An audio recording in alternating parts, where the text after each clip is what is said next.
Hello, everyone. Welcome to the R Social Idiots podcast. I'm your host, Matty, aka Recon IG. On this week's podcast, we have Ethan, Eon997 on Reddit. Lucas or _LucaBear on Reddit. And Will, user Will for Thrill on Reddit. Let's get straight into what we listened to this week. So the first thing I listened to this week was Little Ugly Mane, Third Side of Tape. I listened to this like when it came out originally, and I kind of went back to it because I found out they that Fantana was going to review it. So I was like, oh, well, why don't I listen to this again? It's been a little bit. It is, it's a very challenging album because number one, it's over 2 hours long, which I'm usually pretty like when it comes to length, because sometimes I'm like, yeah, long albums are good and they work. It all depends on the artist, but it was essentially a compilation tape of just like leftover beats and whatnot that he had. And but for now, that's basically leftovers. It flows together really, really well, and it goes through a bunch of genres, and the production is fantastic. I consider Little Ugly Mane to be one of the best producers alive today, considering how much like different types of production he can do, and he can just master them so well. So yeah, Little Ugly Mane, Third Side of Tape. Definitely check it out. It's kind of challenging. I think you'd like it a lot since you like Swans, because I think it's very much a sort of like hip hop's answer to Soundtracks for the Blind. Really? Yeah, I think someone mentioned your name. It was in the discussion, the Wednesday discussion thread. They're like, I think Wilford Throw would like it. So I think you would definitely dig this album. All right, I'll definitely check it out now because I've been interested in checking him out anyway. And yeah, I think I gave Lucas Mr. Thug Isolation. Yeah. Have you listened to it yet, Lucas? No, not yet. I've listened to some of it though, like Throw Them Guns. I heard that a while ago, and it's phenomenal. It's just like a great song, but not the album yet. So yeah, I'll go on the next one. The Beach Boys, Smile. So I've been getting into Beach Boys lately, as you can tell from last week. I was listening to Pet Sounds, and Smile. Oh my god, fucking Mike Love, you goddamn asshole, you fucking asshole. Okay, this album, for an album that's essentially unfinished, it sounds so good. It's great. There's so many unique ideas, and the instrumentation is fantastic. And there's always just these lyrical themes are just like, holy shit, for now that's unfinished, it sounds pretty goddamn close to finished. And because Mike Love is an asshole, and Brian Wilson was getting a little too into drugs, this album, it never came to be up until, like a couple years ago, whenever the Smile Sessions came out, and then we got to hear what the album would have maybe sounded like using Brian Wilson's template that he had for Brian Wilson Presents Smile, which I haven't listened to yet. But I have listened to some Brian Wilson, like, recent stuff, I guess, like live performances and whatnot, and he just doesn't sound good. Like, he really doesn't, like, because his old voice sounds really great, and it's really nice and lovely, but also a little, it's also kind of weird at the same time, but I guess that's what happens whenever you get, over-medicated for a number of years. So fuck you, whoever his doctor was during the 80s, because you fucked him up, and you kind of, rid us of some of his great talent. So yeah, Smile, great album. Wish it came out back in the 60s though, because if this album, if it came out as it intended to come out, like whenever it was supposed to, this album, I think would just the entire like landscape of music would be like slightly different, because this album would have been a huge influence on like a number of bands, and they would have tried to do something else, because who knows what would happen if Smile came out whenever it was supposed to. So yeah, that's what I listened to this week. So Ethan, what you listened to this week? The first thing I listened to was Refuse, the shape of Punk to Come. Refuse is a big gap for me because I'm really into a lot of post-hardcore stuff, so I should have really listened to Refused a long time ago. Finally got around to it this week, whatever. And this is an incredible album. Just in terms of post-hardcore, the bad thing about this album is, and it seems like it sounds like an inspiration for the shittiness that a lot of post-hardcore has become, kind of like that sleeping with sirens shit or whatever that was. Oh God. Yeah, and like you could see the progression from that. Refuse is like a stepping stone from like, not Fugazi, but like one of the more like punk. I can't think of it. Let me use Fugazi as a placeholder. Fugazi to like Refused, and then maybe Green Day or The Offspring. No, those are pop punk. Okay. I mean, Okay, keep going. Um, I don't know Yeah. anything. I'm very like not very knowledgeable when it comes to post punk and punk in general. Yeah. So this is I'm very happy I finally listened to this album because it's incredible. What I really liked about the album is I was surprised how much they incorporated electronic elements into it. Like they basically have one electronic song. I can't remember what it's called, but it's like a 1 minute 30 seconds electronics, and just the way they like include synthesizers and sound effects kind of reminds me of Dismemberment Plan on their more crazy tracks, or maybe like the Meishi or Brainiac or stuff. It's really good album. Probably most people who would want to listen to it have listened to it. It's not like an obscure album by any means. I just finally got around to it this week. I think I had kind of not listened to reviews before because I don't know why. I think maybe because they're signed to Epitaph. That doesn't help. Even though Bad Religion are signed to Epitaph, and that kind of redeems them. Epitaph kind of has is a label where a lot of that shitty post-hardcore stuff kind of resides. And so the second album I listened to was Katie Day's. How do I pronounce this? Asdfa. Asdf. Okay, ASDF.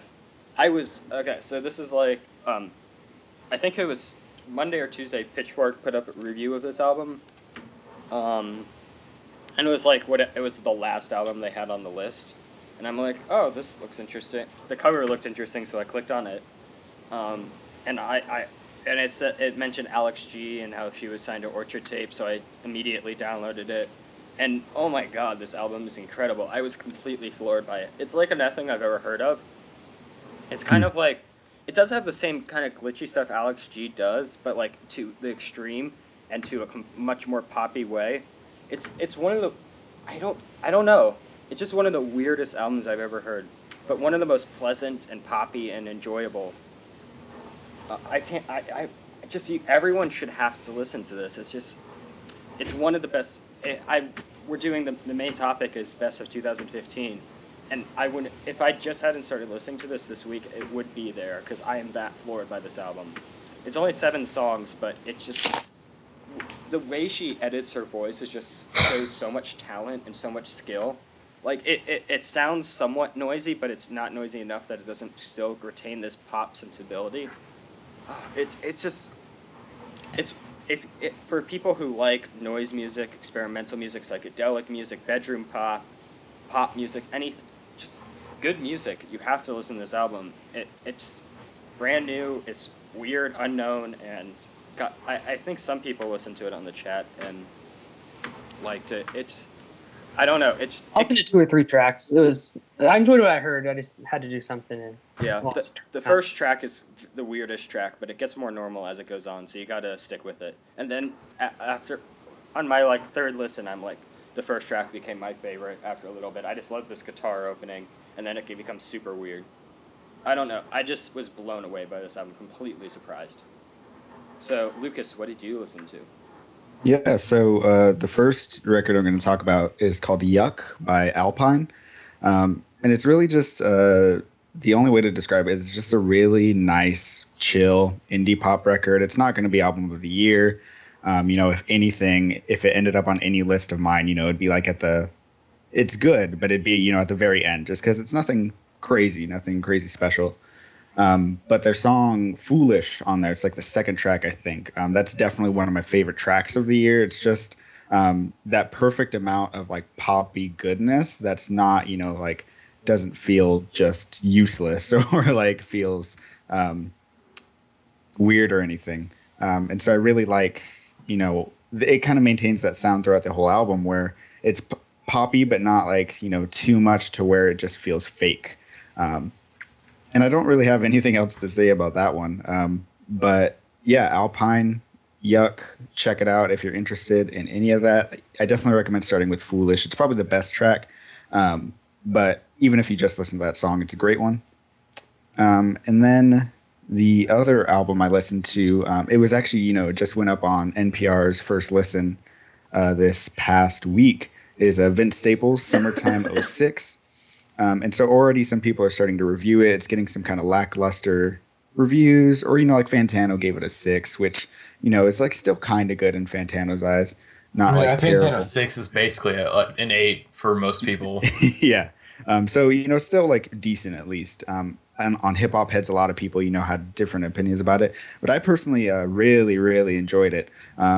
There's one of the really good criticisms of it, though, is that the hooks kind of suck like throughout. Like the second track, Lift Me Up. I love it except for the hook, where the hook just keeps saying, lift me up, lift me up, lift me up. Like, and it keeps on going. And you're just like, okay, I don't like, where's this going? But it's still a really good track. Most of the tracks are great. Like Senorita, of course, if you guys have heard that already. Oh, God, I love that song so much. I mean, I think it's a song that almost convinced me to, like, really like Future, because I love that goddamn hook. Which it's basically a sample, but, like, yeah, it's so good. That was, like, the main reason I was, like, I listened to that song nonstop, but it was mainly for that hook. Just because it sounded so good, and I was like, oh, my God. Yeah, and that song's definitely, like, one of the highlights. It's one of my favorite songs of the year, probably, as well. And what's crazy about it, too, is speaking of Future, the song it's from is called Covered in Money. And it doesn't fit in the original song at all. Like, it's almost like Future's, like, off, like, on the beat or something. It's weird, but it works super well as this hook for Vince. It is kind of weird, though, that this album, going back to Summertime '06, is it's a double album, but it's only, like, an hour long. Because there's songs that are, like, 2 minutes long. There's some that are even shorter. But, throughout, I really like it. The only thing that's kind of awkward is he made it sound like it was going to be this extremely personal album talking about all his stories. And it doesn't really do that. Like, it's kind of vague throughout, kind of just, if you've listened to Vince Staples, it's going to be Vince Staples type lyrics, which have always been good, but a lot of times aren't necessarily, talking about specific instances. Then the only thing that's awkward is when he talked about it before, as he said, the first half was, going to be like, oh, when everything was cool. And then the second half was going to be like, oh, and then the world changed for all of us in 06. But then there's this song called Hang and Bang, which is a great song. It's one of my favorites, but it's on the second side. And, it made it sound like the second side was supposed to be super serious, just like talking about how all this stuff is like hard and not good. But Hang and Bang is kind of just like, talking about like gang life and stuff. And it feels like it should be on the first half almost. And then there was one track, I remember because I watched Fantano's review today. He talked about Summertime and he hated it. Like he just said it was like the worst song. Because Vince kind of does this lazy singing type thing. But I actually really like it for some reason. It's like a good amount of lazy to where I just feel really nice about it. But definitely the star of this whole record is probably No ID, who produced like almost every single track. And then there's some beats from Clamps Casino, DJ Dahi, and I think Christian Rich, who did Senorita. But yeah, the production is stellar. So even if, you get bored by Vince Staples or whatever, definitely check out this album just because of the beats. They're all really, really good. And I highly recommend it. But yeah. All right. How about you, Will? All right. So in recent months, there's been 3 artists in specific that I've kind of just started listening to and gotten really into. I talked about one of them a few weeks ago, Sonic Youth. And then the other 2 are Ghostface and Modest Mouse. And it's the first one I'll talk about is Supreme Clientele by Ghostface Killah. It's probably my favorite solo, maybe even my favorite Wu-Tang overall. It came out just in 2000. It was part of the second wave. And it was just much fresher than other albums because a lot of the first wave albums, the problem for me is that RZA does all the production on all of them. It just kind of gets stale after a while. Like it sounds like it's the same album over and over again. But then now with the Supreme Clientele, in the first month of the new millennium, actually, Ghostface comes out with this album that sounds nothing like anything that came before it. Like all those other solo albums sounded like Wu-Tang albums, but with the person whose name on the front had the most verses. This sounded like a Ghostface Killah album. And the production here is it's very cinematic, it's very big, has kind of some soul influences. It really reminds me of the Blueprint and the Black Album from Jay-Z, just kind of like that. And then Ghost's lyricism on here is just insane. I mean, most of it's just complete nonsense, him just making food references everywhere, but it's insane. It's just like lyrical exercises, basically. He still is such a compelling front man that you keep interested in. Yeah, it's just a great record. My only real complaint is that the skits are overlong and aren't very good. I'm glad that trend's kind of died out a little bit. Yeah, Putting I skits, mean, even if your album's not even like a concept album. Oh, just throw a skit on there. Just gotta have Yeah. track filler. it definitely, like, especially the Clyde Smith skit near the end with Raekwon pretty much responding to a shot that 50 Cent took at him, but his voice is pitched down and you barely understand anything he's saying. It's just like, if you're gonna call the guy out, just call the guy out. Don't like, I don't know, it's so dumb. But otherwise, besides for the skits, it's a classic 10 of 10 album. And then my next one is Modest Mouse, The Moon in Antarctica. There's another 2000 album that isn't Kid A. You had a lot of good albums, but I digress. So yeah, the two classics from them are The Moon in Antarctica and The Lonesome Crowded West. And I'm gonna go Stephen Francis. Let me preface by saying The Lonesome Crowded West is a great album, but yeah, The Moon in Antarctica is just, for me, is the definitive Modest Mouse album. Just there's just zero moments on this album that I dislike. It's a little bit more refined than The Lonesome Crowded West, but it's not to the point of Good News for People Who Love Bad News, where it's just kind of radio-friendly rock music. It's just almost kind of space rock. And then the existential lyricism from Isaac just never been better. And yeah, it's just I can't stop listening to this one. Like, I want to dig through the rest of Modest Mouse's discography. There's a few albums I haven't listened to, but I just keep on coming back to this one every few days because, like I said, it's just perfect. Nice. So yeah, that's what I've been listening to. But by the way, did you guys hear my dad sneeze? Wait, I heard someone screaming. That was my dad sneezing. But it was a very loud sneezing. I think It earlier. sounded like someone was being stabbed in the background, or like having a rave. I think, again, you heard thunder earlier because it's storming right now where I live, and also you just heard my dad sneeze as he has a very loud and obnoxious sneeze. But anyways, let's go into the main topic. So we're going to discuss our favorite albums of 2015, our top 3 plus an honorable mention. So I'll go first with my honorable mention. Can I just preface something? Oh, go ahead. I don't know about you guys, but mine are not in order. I mean, me either. Yeah, I just wanted to say that. I don't know. Because my actual top 3 is a little different, but like I think I just added some albums because like they're like in my top 5 or top 10. Yeah. I just kind of want to bump them up a little bit just because I want to discuss them, and also we don't want to be too repetitive. So yeah, I'll go through my honorable mention first. Clarence Clarity, No Now. So basically it's like vaporwave except really exciting and not boring, like most vaporwave. Okay, that's probably not a fair comparison.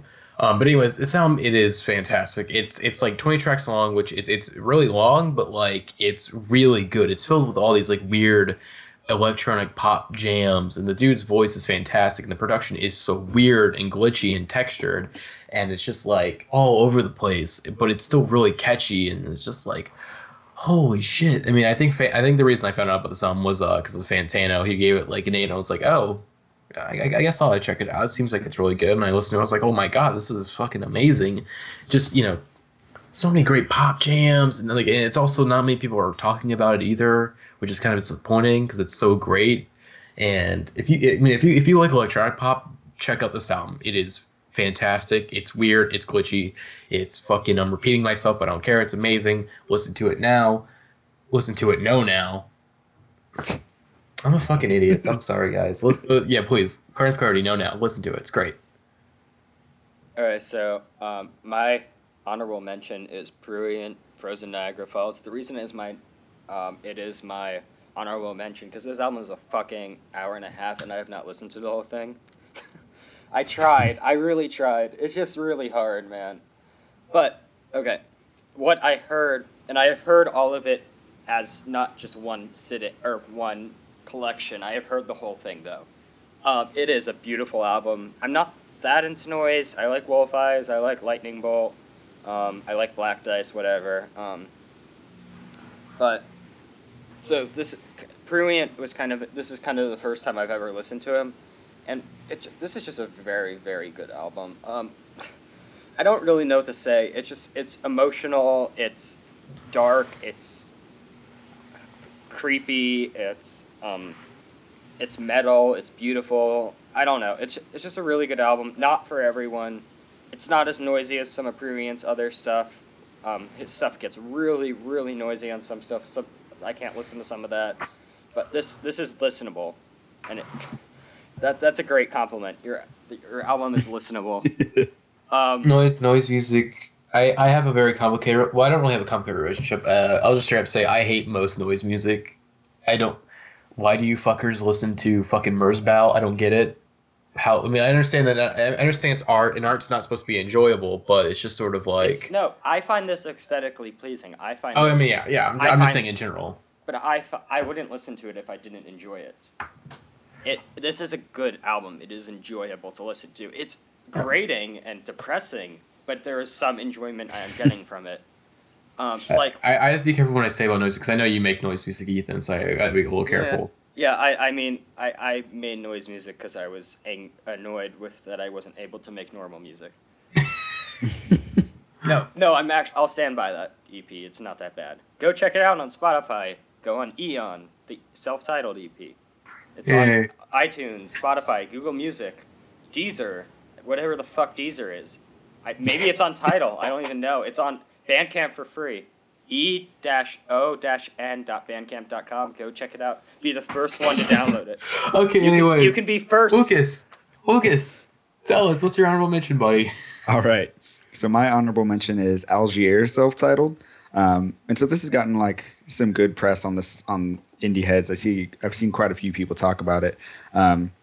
And man, this record just kind of came out of nowhere. I remember one day I saw somebody put a song up from Algiers on the sub, and I was just like, whoa, like where did these guys come from?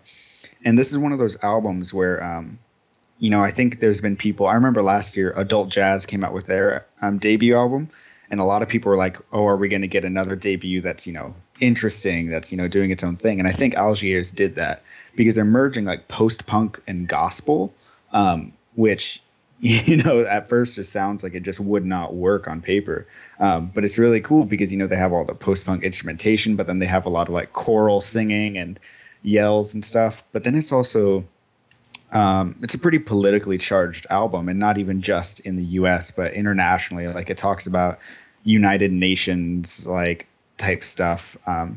But my favorite song, I'm blanking on the name right now. I can't remember right now, but the whole song says like, it's basically talking about, like appropriation of music, of, taking all these sounds from, different types of specifically like African music and using them in, their music or whatever, and like, making it quote unquote better. And so this singer, has a problem with that. And he directly addresses that. He says, that these people are looking at it as they're correcting primitive lines. And I was just like, oh, that's like really cool that, he's like basically looking at people in the face and saying like, you're doing this, and when you do this, it makes it sound like you're saying this music is primitive, whatever. But yeah, so throughout the whole thing, it's just very politically charged, but never to a point, where you feel like uncomfortable listening to it. It's just like somebody kind of, it's like, a protest songs. And so it's just kind of fun. It charges you up at the same time that it's just really good. Oh, and I remember the song I was talking about, and it's And When You Fall. That's the song I think you should just start with if you want to just get an idea of it. And also, just all the instrumentation is tight, but especially on And When You Fall, the bass on it is just ridiculous. Like probably my favorite like bass line of the year, if I can say that too. But yeah, Algiers, self-titled, post-punk gospel. Just check it out. It's just really great to me, and I think it'll stay in like my top 10 throughout the year. But yeah. All right, so my honorable mention is Natalie Press's self-titled debut. And usually the whole like the cutesy singer-songwriter pop thing isn't something I usually really care for, but every rule has an exception, and this one is Natalie Press. Like kind of like Algiers, she kind of came out of nowhere. But I saw her getting positive reviews, so I checked her out, and I was pleasantly surprised, because a lot of the song. It was recorded back in 2012, actually, but because of record label issues, it wasn't released till now. And it's very much like a breakup album, kind of a heartbreak album. And it's something that's sung about a lot in pop music, but usually it's just sung about kind of as a cliche, kind of like just, oh, that's one of like the 2 or 3 things we have to sing about. But with Natalie Press, there's actually like a sense of heartbreak. You know, she's just it's a very confident vocal performance on this album. Her soprano, and then the songwriting is fantastic. My Baby Don't Understand Me is probably definitely one of my top 5 favorite songs of the year. And then the thing that really sells it for me is the orchestral accompaniments. We have woodwinds, we have brass, we have strings, and just kind of brings the music to life and makes it feel like a journey. You know, the songs just don't get stale because you have all this instrumentation and new things to find in there. And she just does a lot of interesting things with her songs too. Like we have one track called Your Fool, which is early in the album. It's kind of it's in a major key. It's very upbeat. And then the next last song, Reprise, is a song. It's pretty much the exact same song, but it's much slower. It's in a minor key, and it's the exact same lyrics. But whereas that other one was upbeat, this one just sounds very downtrodden and somber. So and then like the last song, It's You, It Is You. It sounds pretty much like Snow White farted, but like it's good. Like it just sounds very authentic Disney.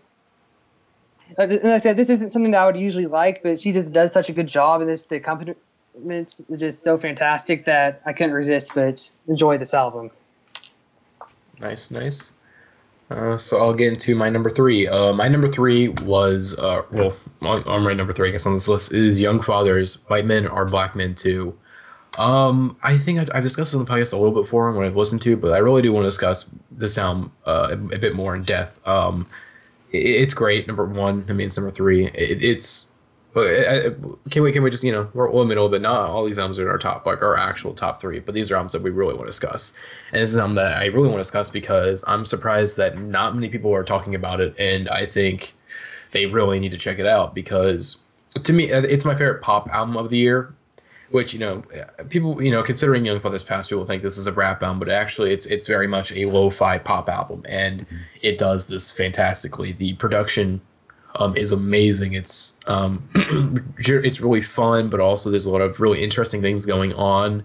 I think it's sort of like Lucas was talking earlier about kind of like protest music, and this kind of is in a similar vein, protest music, as it's very energized. It's very, active, but there's still, while the music sounds fun, when you kind of dig deeper into it, you see that there's a lot, there's a bit more subtleties to it. There's some real good, messages that are being pushed. Even with the album name, there's already a message being pushed where it's just sort of like, it's like some white men or black men too, which I think is a lyric on the song, where it's just sort of like, and it's interesting to kind of, discuss that, like kind of having, equality, or some people may just see this as like, oh, they just made their album name controversial for the sake of. And it's like, no, there's a message being pushed here where it's just sort of like, hey, we're equal people. Let's not, try to separate, try to have this separation between all of us. We should all, be, we should, equality basically. But anyways, let's get back to the music. So again, insanely catchy songs here. Songs like Rain or Shine or shit. Hold on, let me look at the track listing real quick. How about if I can say one, Nest? Nest is just like, oh, it's a brilliant song. It's like just so catchy, and so by the end of it, it gets so big too, where it's just, oh, great. Nest is probably one of my favorite songs, like one of my favorite just, catchy songs definitely this year. Yeah, the songs are super catchy. But they also have a very kind of politically charged message in each of them, or just sort of a more personal message. And I think this is an album that maybe people weren't expecting to come from Young Fathers because, they were originally a rap group. People were expecting them to keep going with that way. But, with this new album, they're like, let's change it up a bit. Let's do something new.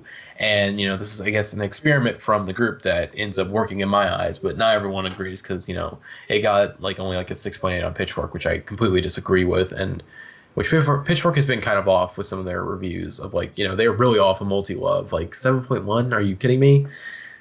But yeah, God, this album is fantastic. It's so good. It's so good. Please listen to this album because not enough people are talking about it, and it's great, very catchy, politically charged.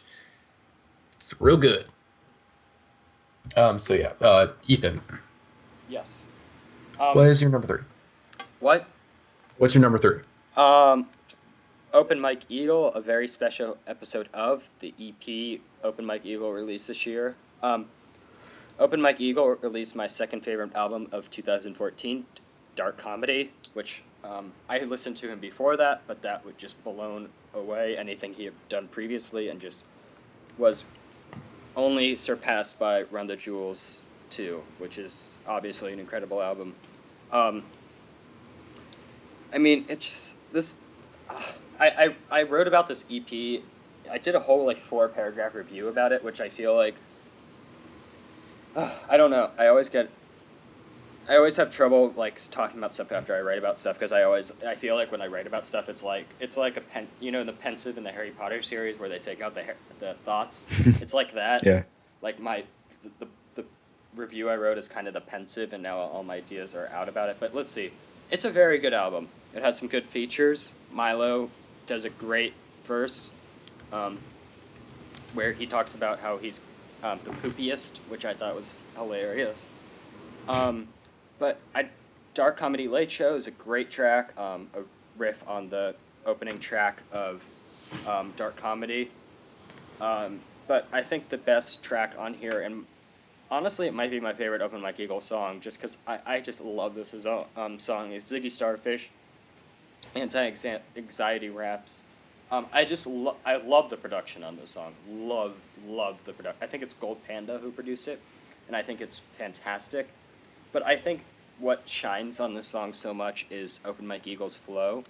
It just sounds so much more advanced than anything he's done. Not that his flow has been weak on anything else, but he just gets so much more percussive on this track. I think I said in my review it reminds me of Bus Driver, and I think that's a bit false, but I think it's closer to Bus Driver than he's ever been, which is definitely very different for him. And I just love the whole theme of anxiety that he seems to be talking about. I love the line. What's it? Let's play a game of Scrabble where every word's a confession, and he just spells out anxious. And I thought that was a really powerful moment. And I just like how he's using hip hop to express these intimate emotions that he's feeling. I don't know. I think this whole EP is great. Not a bad song on here. A couple songs are too short. I think Fantano said that, and I agree. But Open Mike Eagle is going places, and I'm excited for him. And I saw him live, which was good. He's good live. Good artist. Good person. Good podcaster. He does a podcast. We should. Yeah. We should try to get him on. Yeah. Yeah. We should do that. I'll email him. But yeah, great EP. Great artist. Listen to him. All right, and then yes, Lucas. Okay, so then my number 3 is Timbre, Sun and Moon, and so kind of the opposite where Ethan was just talking about an EP. This thing is 2.5 hours long or something, so it's really intense, and I've only listened to it 1.5 times because it's just so long, and the only you can't talk about this album without talking about, its influence, which definitely there's a huge Joanna Newsom influence, especially in the fact that they're both orchestral folk led by a harp. They have that going with each other. But at the same time, as Joanna Newsom kind of exists in her own entity, I think this album kind of does too.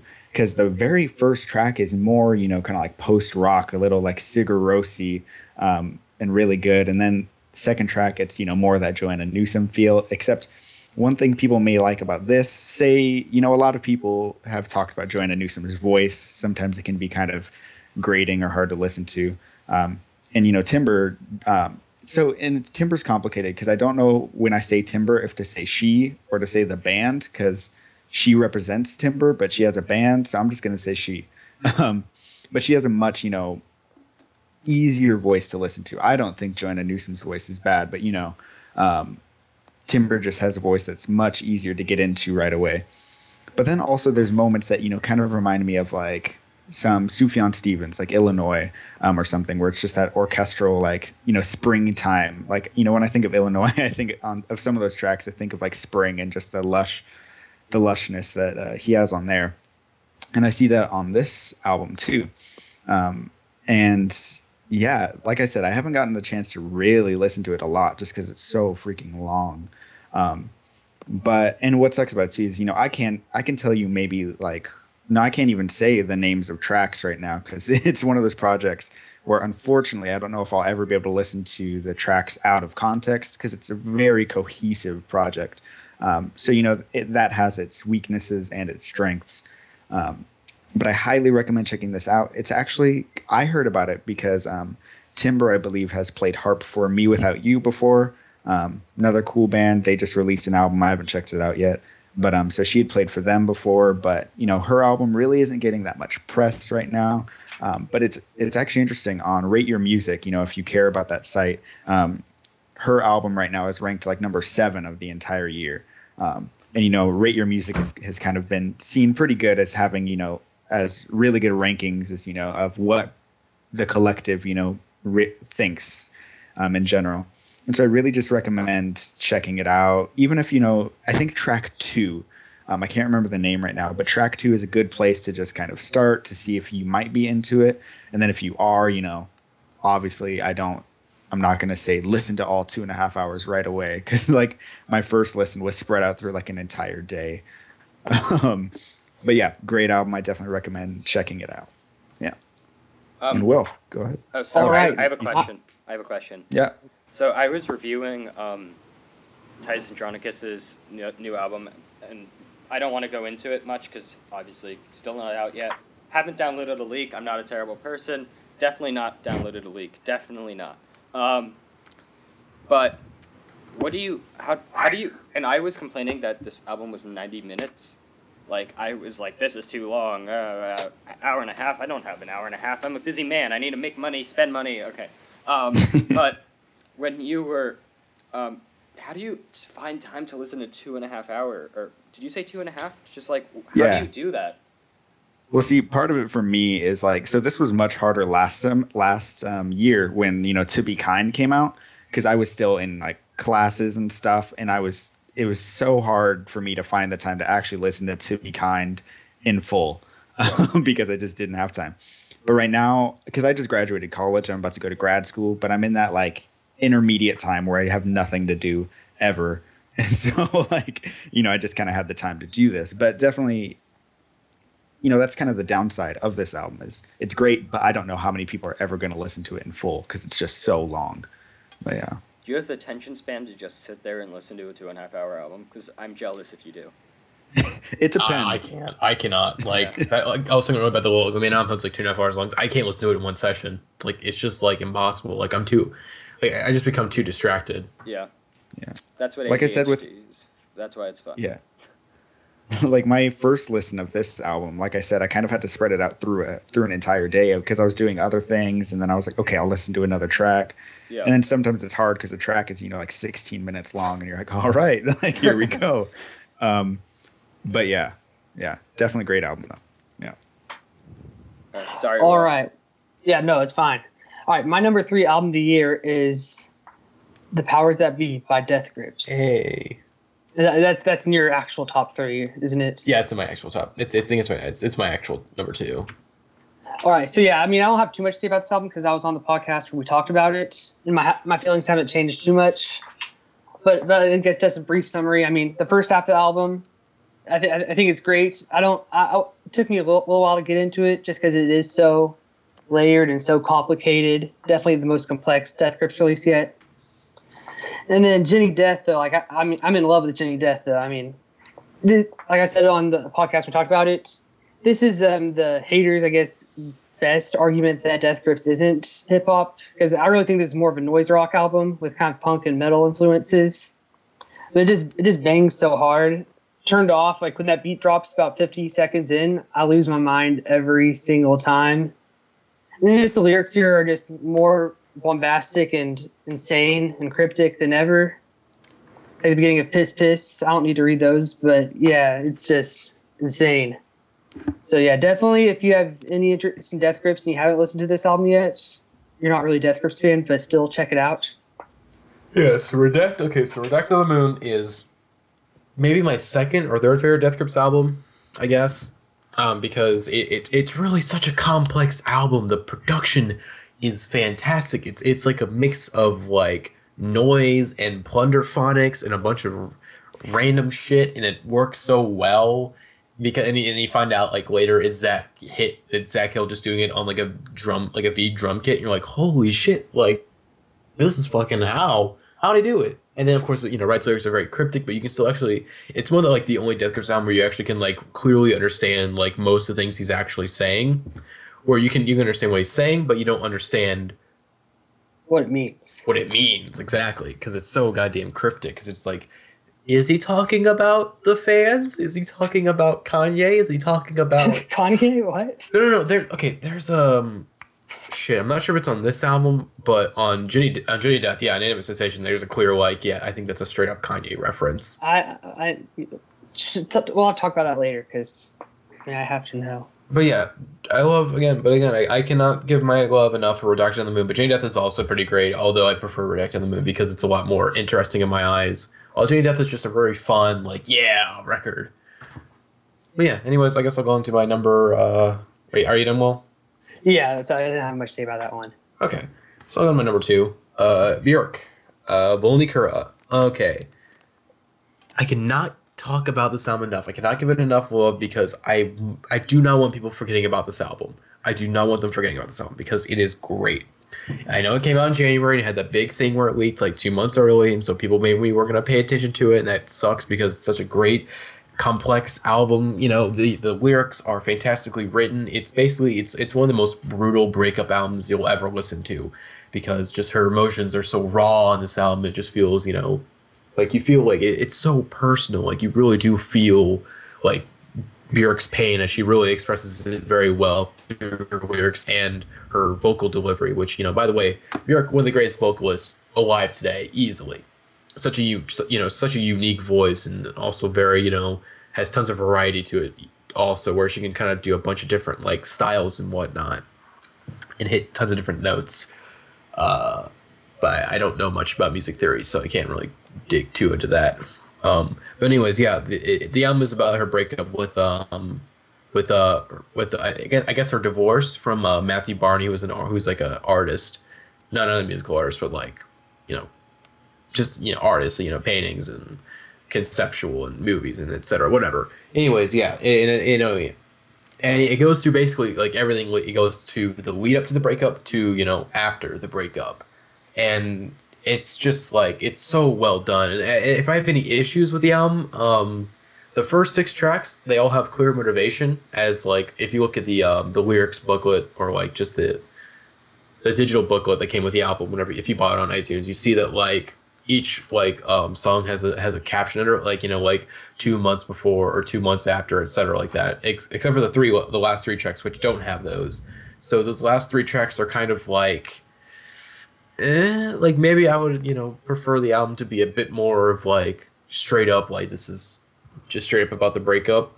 Because those first 6 tracks are so good. They're so good. But the last 3 tracks are also very good, but also they kind of, have this weird sort of conceptual limbo of like, I'm guessing this is just more about the aftermath of the breakup, but it's more kind of like, it's not put into any like sort of time, which is a little, like weird that like should have these first 6 tracks like be all very specific in like a certain time, but these last 3 tracks are just in sort of like a random limbo.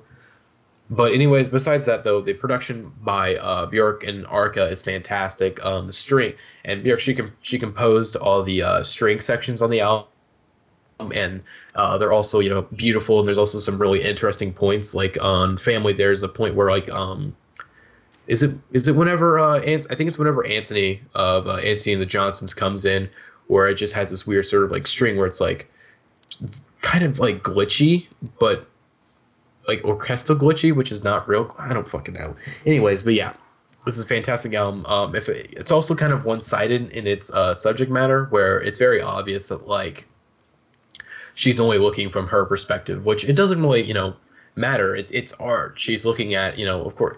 Like, she does, it's kind of hard to be objective when it comes to being a breakup. Like, you can't be, considering, the time zone she was in and considering the fact that she was with this person for more than a decade, it's kind of hard to look at a breakup objectively whenever you've been with this person so long. You're kind of, and considering, her personality and the way she presents herself in this album, she's going to be she's definitely going to be very one-sided in this breakup.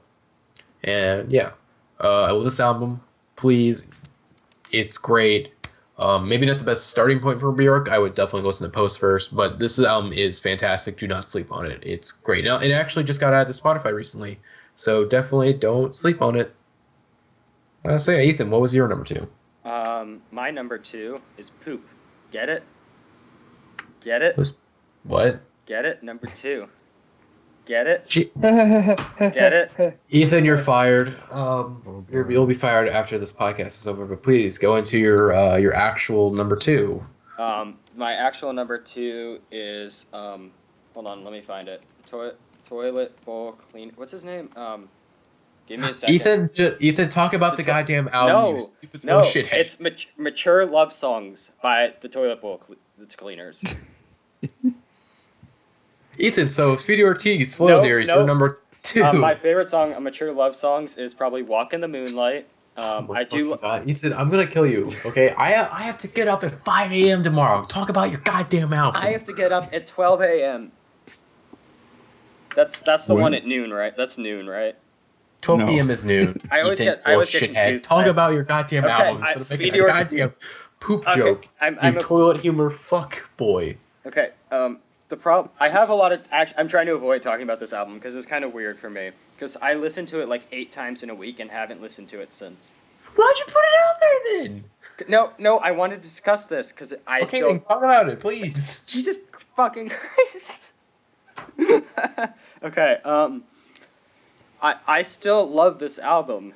It's not that I don't like it, but I feel like I over binged on it that first week and kind of put myself in this weird place. Like I kind of played it to death. Usually I don't listen to stuff that much on repeat, and I just kind of destroyed this album. But that doesn't make it lesser. It just means my opinion, my perception of it has changed. I haven't been able to listen to it, in other words. Not that it's not great. Okay, let me just talk about the fucking album. So it's great. Every song on it's great. Some of the transitions are a bit hard between the songs. It's not very comprehensive, but everything else about this album is perfect, in my opinion. I'm talking about my favorite songs. Dark World is beautiful. My Dead Girl is really dark and beautiful. I have so much trouble talking about this album because I did do a review, and it's just so I've already talked about it on the fucking podcast before, and I don't know, and I'm having a lot. I thought I was gonna go into this whole thing like I don't know how to consume music. This is really weird for me. I don't know. It's a beautiful album, but I can't listen to it, and I'm just falling apart. It's a good album. I'm done. Puffer's underrated. Lucas, you go. Okay. I had a breakdown. I'm sorry. It's all good.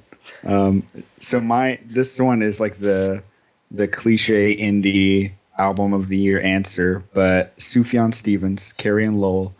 I'm not going to talk too much about it because, pretty much most of what you can say about it has been said by, either on the podcast itself or, in reviews, etc.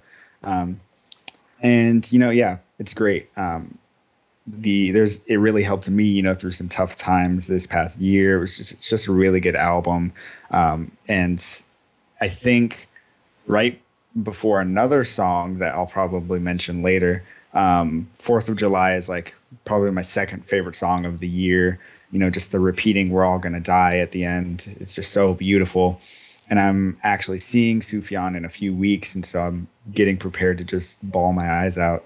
It's a good. I saw him in May. It was a good show. I didn't cry, but it was still a good show. It was a good show. Yeah. I actually prefer the live versions to the album version, just because my main complaint about the album is that just like some of the instrumentation just gets samey after a while. But he has a full band with him live, so it's definitely much more. What's the word for it? Very much more lush. Yeah. I just find it to be a little bit more interesting. So yeah, you're in for a treat, especially if you enjoyed the album. Yeah.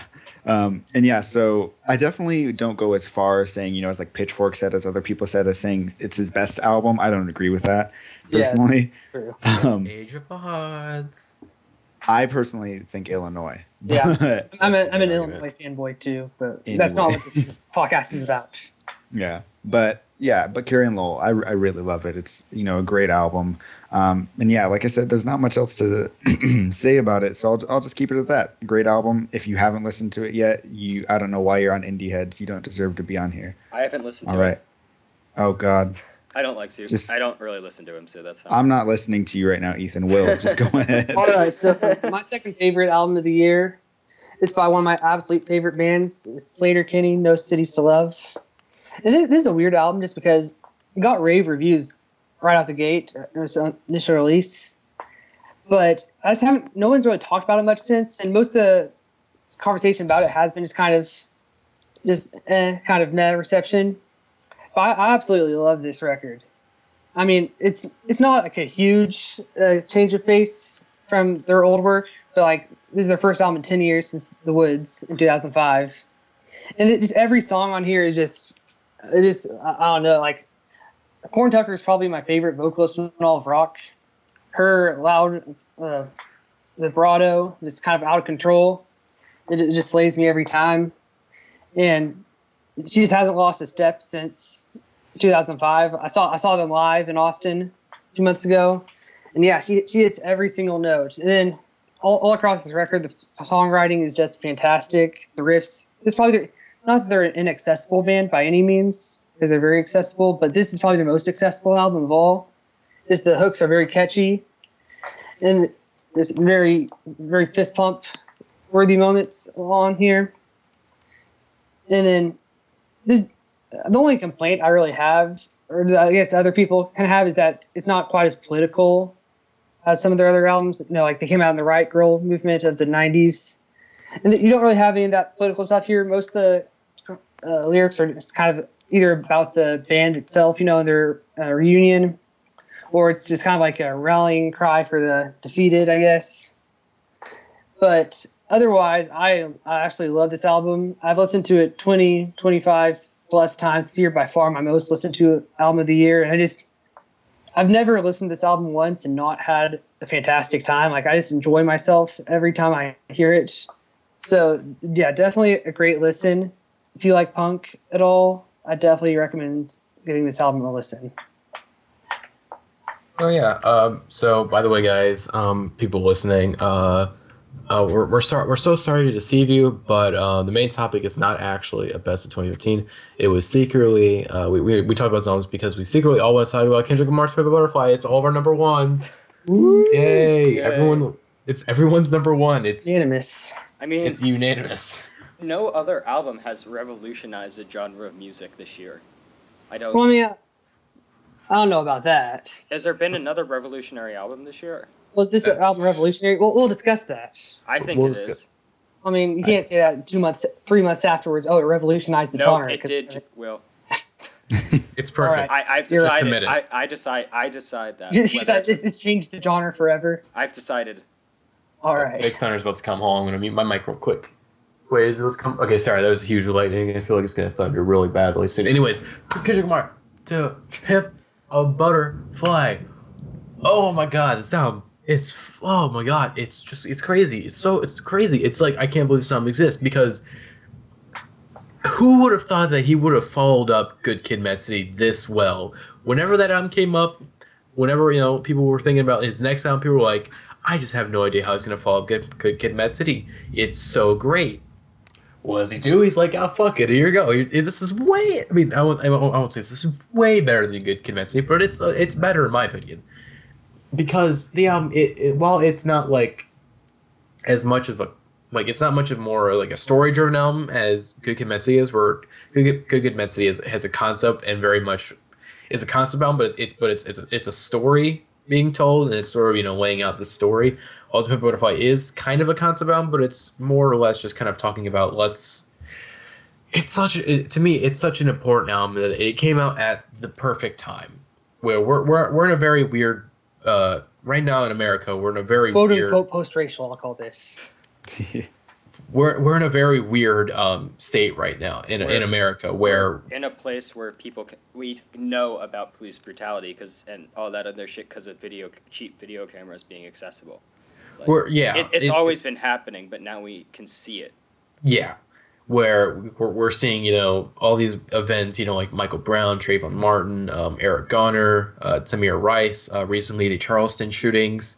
We're seeing all these events, and we're just seeing, we're kind of this racism against, against black people in America is just really starting to be shown a lot more often thanks to social media and, the rise of technology. It doesn't even have to be a shooting. It just, you hear a lot more about the casual racism and... really, the wound has been reopened, I feel like, in the past year or so. No, I feel like it's always been open, but it's more clear to a bunch of white people.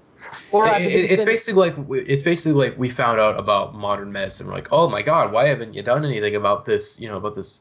It's like a guy comes to the hospital, and like everyone it's like open head wound Harry, like that SNL skit where it's just like, oh my god, he has this open head wound. Like, why doesn't he go to a doctor? And he goes to a doctor, who's like, dude, you have a fucking open head wound. Like, what the fuck are you doing? How are you letting this be a thing?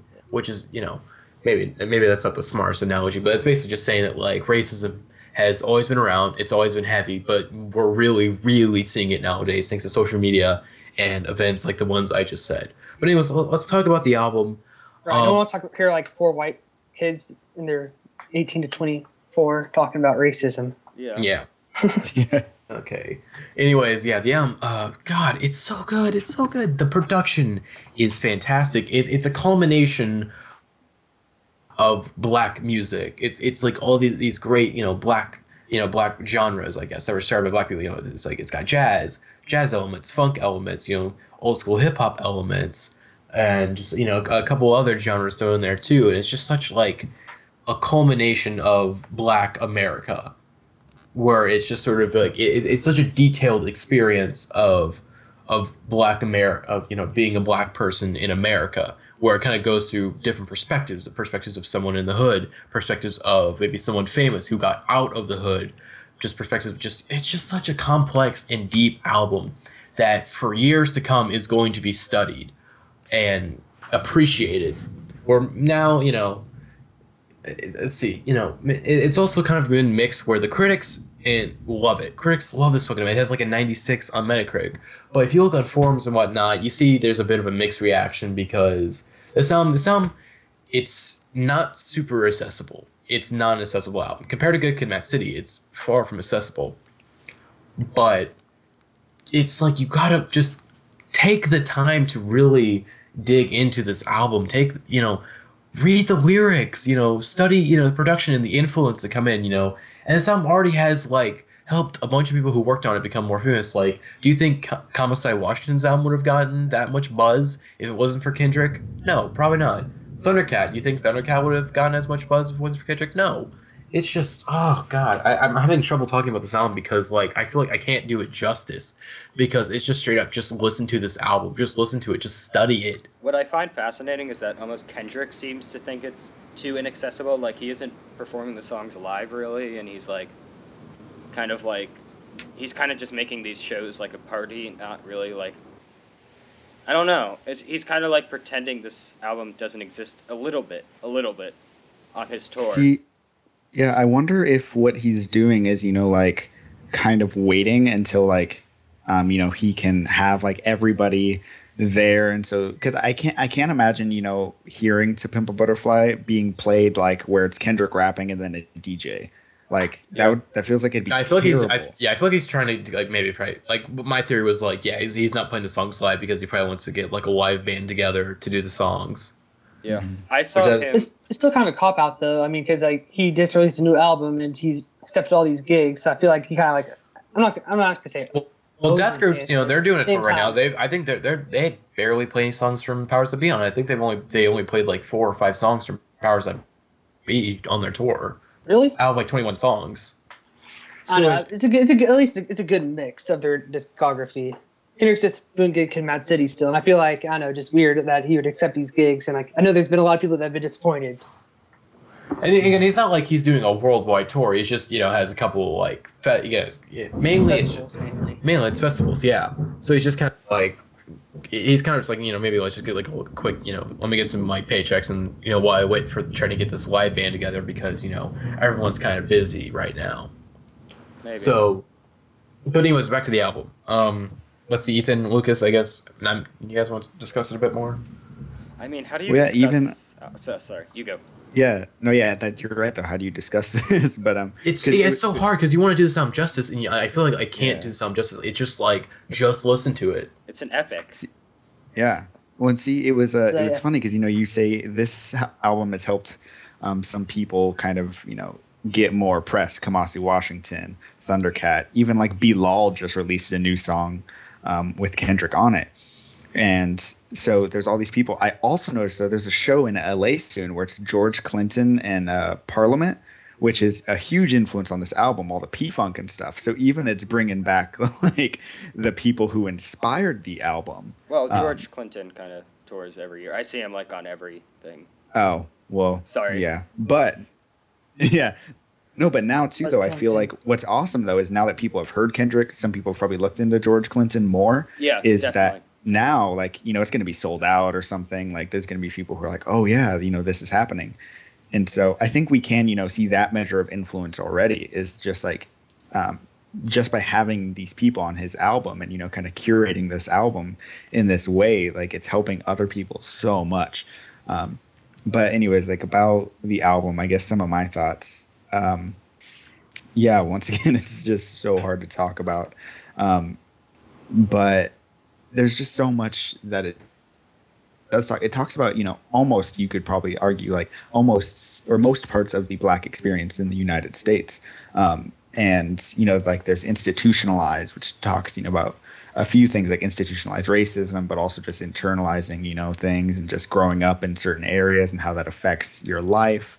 Or even just that whole running theme of like Uncle Sam and Lucy, Lucifer type thing, and all these things of how since, Kendrick has his own experiences and stuff, there's all these things where he could fall, he could mess up. But always making sure that he's not completely just talking about him.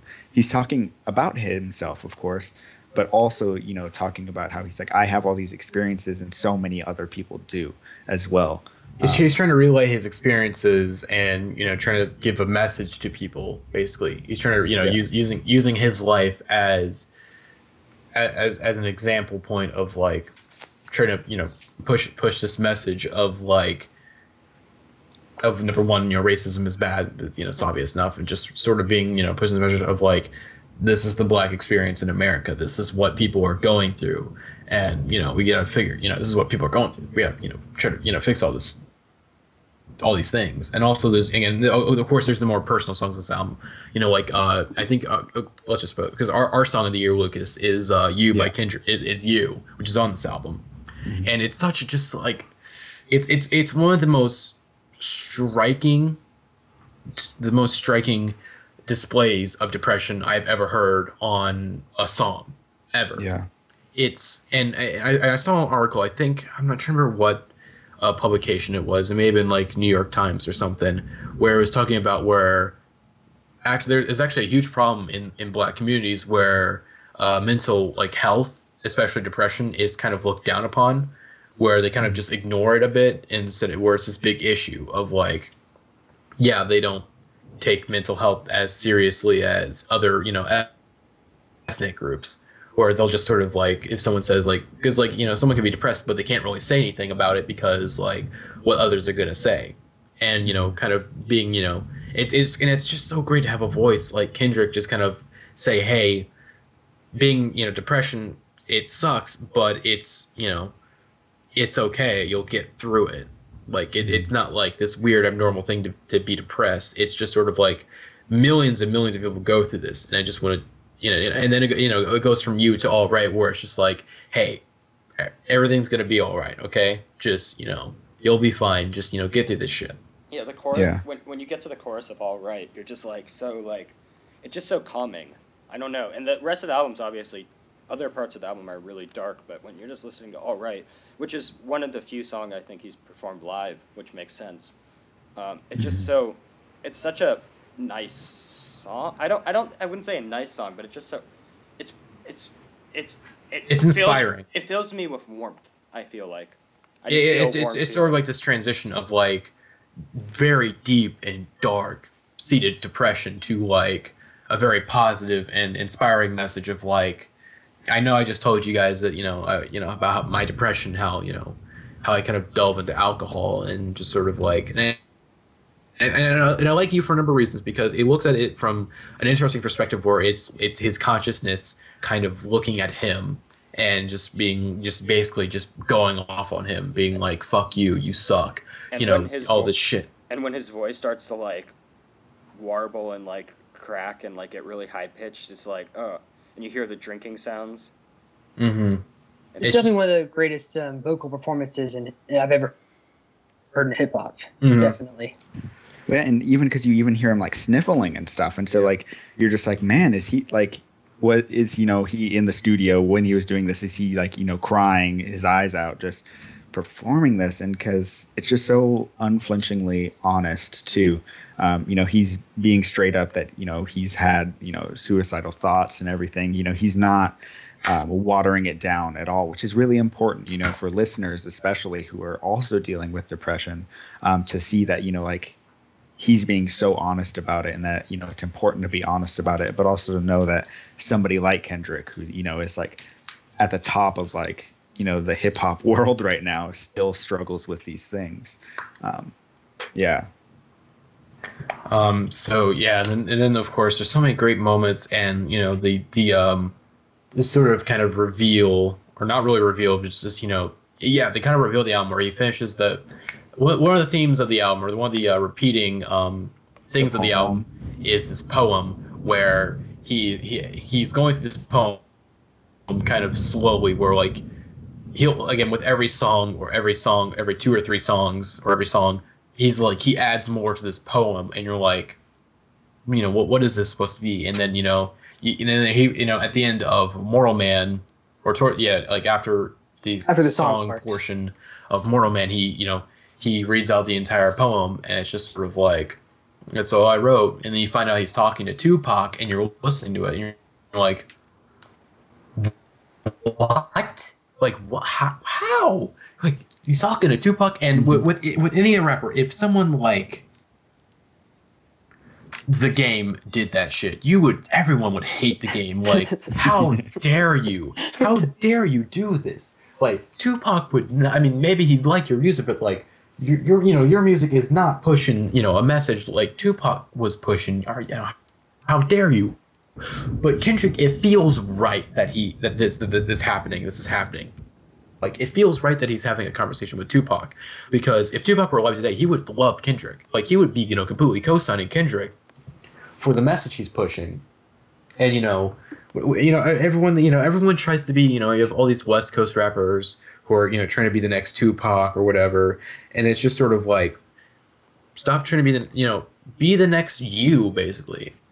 And maybe Kendrick, he's very much compared to Tupac, where rapping wise they're actually pretty different, like stylistically. Extremely. But it's not like, don't try to rap like Pac. Try to keep pushing the messages that Pac was trying to push before he died. The positive messages he was trying to push. And Kendrick is just sort of like, he's taking the torch, and it's in song form, it's basically him taking the torch from Tupac. I have an idea that I don't know much about Tupac's discography, I'll admit, but could it be possible that Kendrick is trying to make kind of a reference to Me Against the World, where this album, where I think Tupac discusses a lot on this album, is depression after he got shot, and he's really honest. Unless I'm thinking of the wrong album.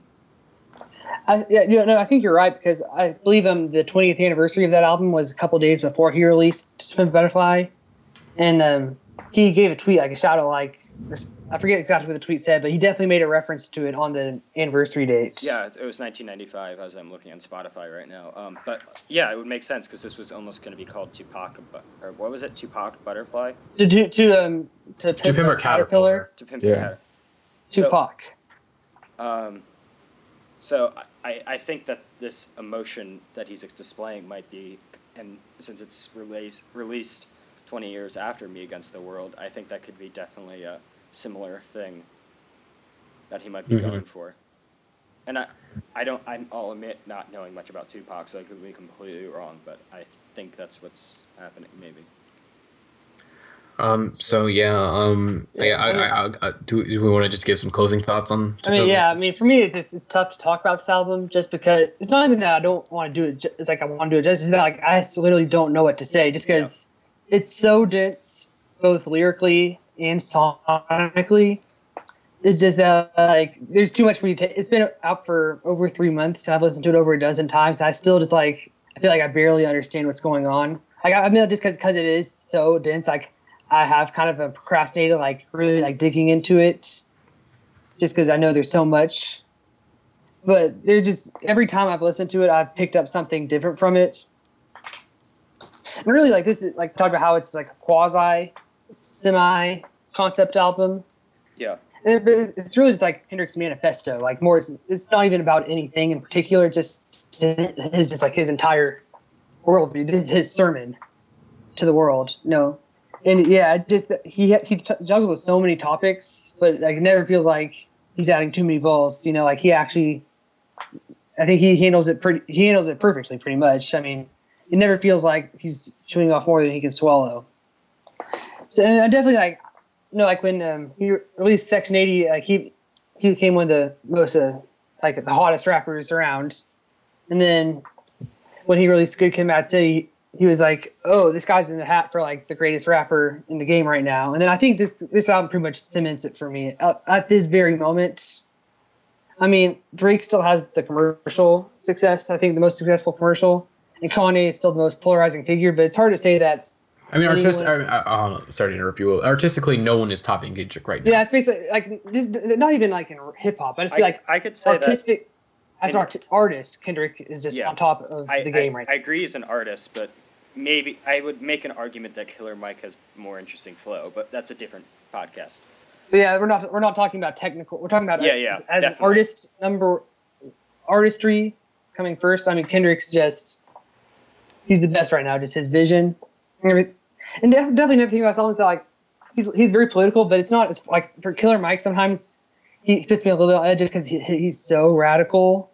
And he is kind of like he's like the social justice Björk. Like he's very one-sided on a lot of his opinions, but like Kendrick looks at it from a lot of various angles, and he has definite message, but he kind of lets you put the pieces together at some points. Like I say it's never like it's never jarring. It's never like too extreme.